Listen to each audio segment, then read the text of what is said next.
Mūsu ceļošana turpinās, vienkārši pasies sašķēdīts loks, bet nu, ne jau tagad tas notika, jā. Bet Ivars vienkārši trako braukā pa mežiem visādiem. Zemo pasātiņu. Jā, zemo pasātiņu vienkārši, bet lieta tāda, kad paskatāties, cik skaista daba, vienkārši tik sātīgi forši meži, jā. Oh, wild life. Ļoti skaista daba ir, jā.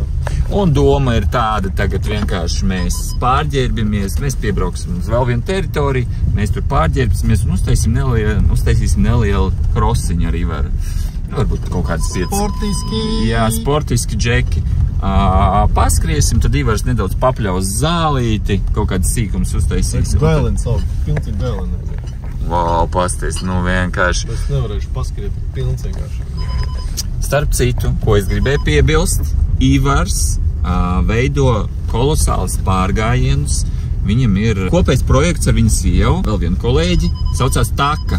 Tur, kur jūs varat izjust sevi, atslēgties no stresa un pilsētas dzīves.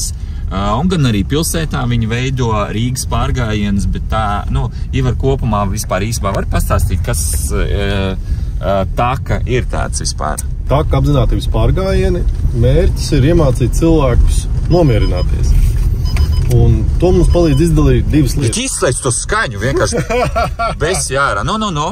Taka apzinātības pārgājiena mērķis ir palīdzēt cilvēkiem nomierināties. Un to mums palīdz izdarīt divas lietas.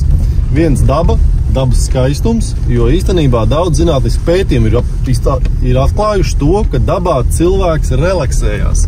Mums tāpatās kā skrienot izdalās laimes hormoni, mieriņš uznāk, sirdsdarbības normalizējās, piemēram, vēl kas ir arī imūnsistēma uzlabojās, ķermenis kabelās jābūt, daba ir labi veselībai. Un otrs apzinātības vingrinājumi. Tie ir tādi, piemēram, elpošana, piemēram, mierīgi pasēdēt vai lēna kustība. Tas viss ķermenim pasaka, hei, es esmu drošībā, varam atslābt. Jā. Un cilvēkiem, kuriem ir stresaina ikdiena, kuri ir dzīves ritenī, kuriem varbūt pat ir slikti miegi, vai kuri jūt sevī bieži tādu trauksmi un tādu nemieru vakarā, viņiem šis viss ļoti patīk un ļoti palīdz. Nu, un pastāsti, piemēram, ja cilvēki grib pievienoties jūsu pārgājieniem, jā?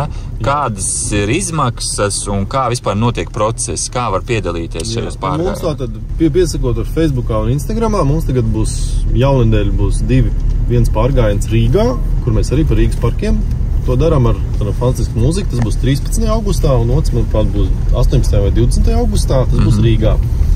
Izmaksas ir 30 eiro no cilvēka, un tas pasākums ilgs 2,5 stundas klusumā, īpašas mūzikas pavadībā uz austiņām. Un tad mums ir lielais pasākums Raiskumā, kas ilgs 7 stundas. Mēs ejam pa dažādiem mežiem, pa upēm, gar ezeriem, pa purviem, nu pa šādu apvidu, pa bezceļiem, pa ceļiem. Un tur izmaksas ir 50 eiro no cilvēka. Ja nāk divas biļetes, tad ir vēl lētāk. Tā kā, dargie draugi, ja jums kaut kas šāds interesē, vai kādam no jūsu draugiem būtu interesanti, noteikti sekojiet Takai.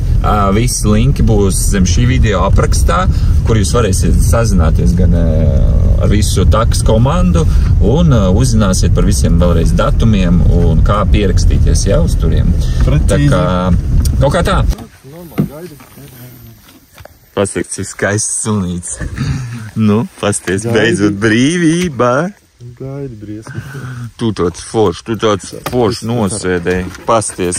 Jo, tas, ka tu esi tik foršs. Tu esi suns. Načur, sunīt. Paskat, cik balts. No, pasties uz šejiem. Tu esi draugs? Tu esi mans draugs? Jā, ir draugs. Jā, labi, es spēlējies. Nu, ko, Ivčik? Močīsim? Pa pipčikam un ležu. Nu, a kāds maršruts skriešanā būs? Randomizēts. Mēs skriesim pa mežu ceļiem. Pa mežu ceļiem pilnīgi? Ot, priekš mans tas būs tā kā... Bet man nav hikinga apā, un man ir tāds... Nu, ok.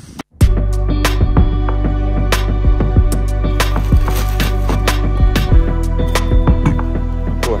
Tagad būs nedaudz jāiesildās, un tad dosimies skriešanā.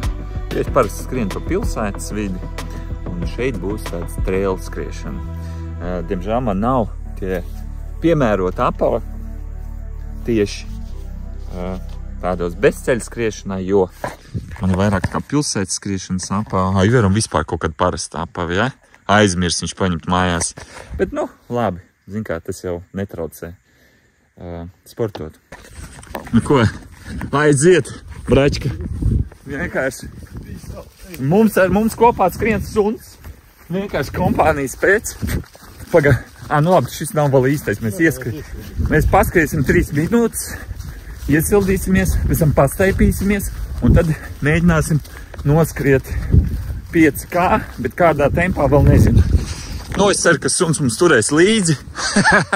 Pareizi. Nav mīkstais. Pasties, viņš mūs tas vedo un aizskrien vienkārši uz priekšu. Bet, nu, kā suņi īstenībā. Mazas odziņas. Jā, ot. Pakakāt vajag bišķiņu. Au! Nātre! Vienkārši pizdēts. Man jau no paša sākuma. Tad ir pilsētnieks atbrauc uz dabu skriet. Nav jau tie visi tie celiņi skaistie. Man vienkārši skriet pa dabu bišķi savādāk. Bet, nu... Oi, tas, kas svaigs gaiss, tas jā, 100%. Slapja zāle. Vot, Ivaram dzeltena maiciņa. Bet, dārgie draugi, vienkārši, lūk, cik skaisti. Tā ir daba. Latvija! Latvijas šīmi! Fiks!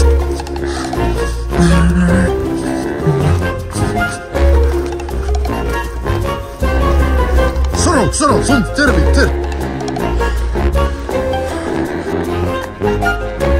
Nu, pagaidām šobrīd 3 no 5 ir noskrieti. Nu, pagrūti ir. Un saka, jādomā par to, kur tu kāp.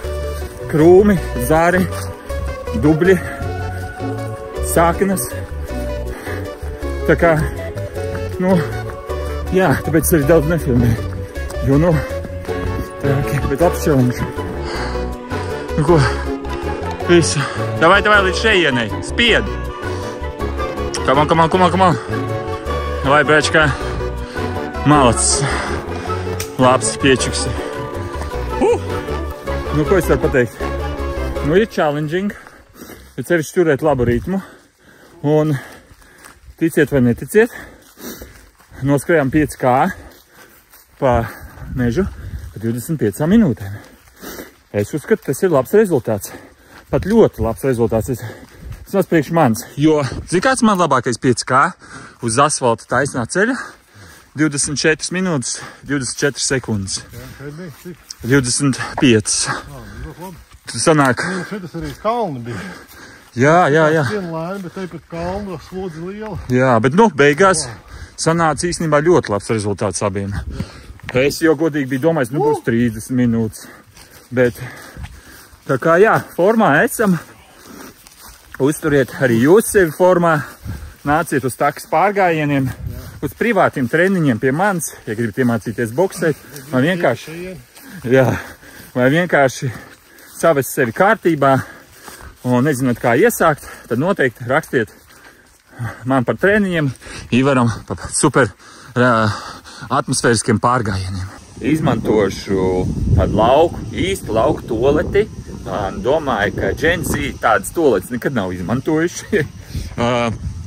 Lūk, Gen Z, jaunieši, cilvēki, pilsētnieki, kuri nezin par tādām toletēm. Lūk, ir tādas toletes laukos, tad, kad tev nav toleti komfortabli silti mājā, iekšā uzreiz aizēja un nolaid podiņu.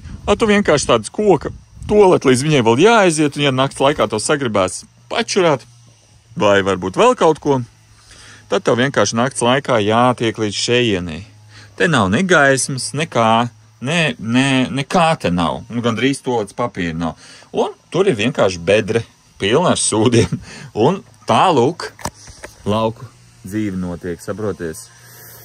Bet, nu, pie tā var pierast. Vienkārši, kā ir, tā ir. Te nav kanalizācijas, diemžēl.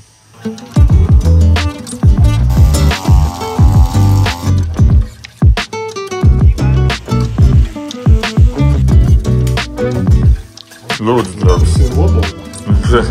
Protams, nu, tev par tādiem smagiem darbiem, saproties, labi jāpēd. Nu, pasties, kad nopļauts uzreiz savādāk izskatās, tad vairāk kopta teritorija, pareizi. Vienīgais, kā Ivars teica, ka te jāizlīdzina visu, un tad var ar tā kā mazu to te mini traktoru pļaujmašīnu, jā? Viss. Robots. Vēl vispār ideāli robotu. Attālināt no Rīgas viņu palaidi, jā? Nu, viss. Nu, nekā roboti. Viss pārņem mūsu pasauli, saproties. Tā kā tā. Ai, kur varam nopirkt proteīnu šo te. Jā? Šo te, bļēņi, tu bļēņi, tak... O, to nedirst man, saprat? Paula? Pola? Es laiku pa Paulu sauc. Pola. O, vai tad starpība ir kaut kāda? Paga, Pola, nevis Paula. No saldiem Pols, jā? Žara tu, bre. Reka bombas izskatās. Labi, tuvāš. Mēs redzēšu. Pola, piedod, es tev sauc par Paulu visu laiku. Pasties, Paula, Paula. Jo, Paula. Tu esi Pola no saldējiem Pols, jā? Tāda bija doma, jā? Balta, Pola. Pola, Paula, Paula. Nu ko, Ivars Paulu ir iemetis bagažniekā, jā? Paula ir apcietināta, pasties kāds nabags skati. Tagad pusotru stundu mocīties tur. Nu jā, bet, jebkurā gadījumā mūsu ceļojums, neliels tāds ceļojums ir beidzies. Es ceru, ka jums patīk šis vlodziņš. Visiem čau!